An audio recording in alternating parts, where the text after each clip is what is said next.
శనిగ్రహ దోష నివారణకు పిప్పలాద ప్రోక్త శనిస్తోత్రం. పిప్పలాదుడు కౌశిక మహర్షి కుమారుడు.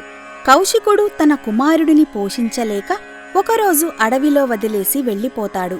తల్లిదండ్రుల ప్రేమకి దూరమైన ఆ పిల్లవాడు అక్కడి రావిచెట్టు నీడలో తలదాచుకుంటూ ఆ చెట్టు పండ్లు తింటూ అక్కడికి దగ్గరలో గల చెరువులోని నీళ్లు తాగుతూ కాలం గడపసాగాడు. ఈ కారణంగానే ఆ పిల్లవాడికి పిప్పలాదుడు అనే పేరు వస్తుంది. ఆ పిల్లవాడి పరిస్థితి బాధ కలిగించడంతో నారద మహర్షి అతని దగ్గరికి వస్తాడు. ఓం నమో భగవతే వాసుదేవాయ అనే ద్వాదశాక్షర మంత్రాన్ని ఉపదేశిస్తాడు. ఆ నామం అతని జీవితానికి వెలుగును చూపిస్తుందని చెప్పి వెళ్ళిపోతాడు. పిప్పలాదుడు అనుక్షణం ఆ మంత్రాన్ని జపిస్తూ మహర్షిగా మారిపోతాడు. ఆ తరువాత పిప్పలాదుడిని కలిసిన నారద మహర్షి ఆయన సాధించిన తపోశక్తిని గురించి ప్రస్తావిస్తూ అభినందిస్తాడు. పిప్పలాదుడు బాల్యంలో తాను కష్టాలు పడటానికి కారణమేమిటని నారద మహర్షిని ఆయన అడుగుతాడు.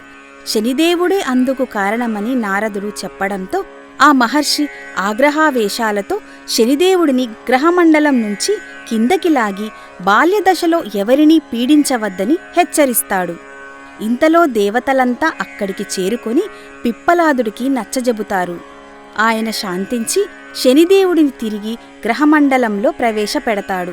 అందుకు సంతోషించిన బ్రహ్మదేవుడు శనివారం రోజున ఎవరైతే పిప్పలాద మహర్షి నామాన్ని స్మరిస్తారో వాళ్లకి శని సంబంధమైన దోషాలు బాధలు ఉండవని వరాన్ని ఇస్తాడు. అందువలన శనిదోషంతో బాధలు పడేవాళ్లు పిప్పలాద మహర్షి నామాన్ని స్మరించడం వలన ఆశించిన ఫలితం కనిపిస్తుందని చెప్పబడుతోంది.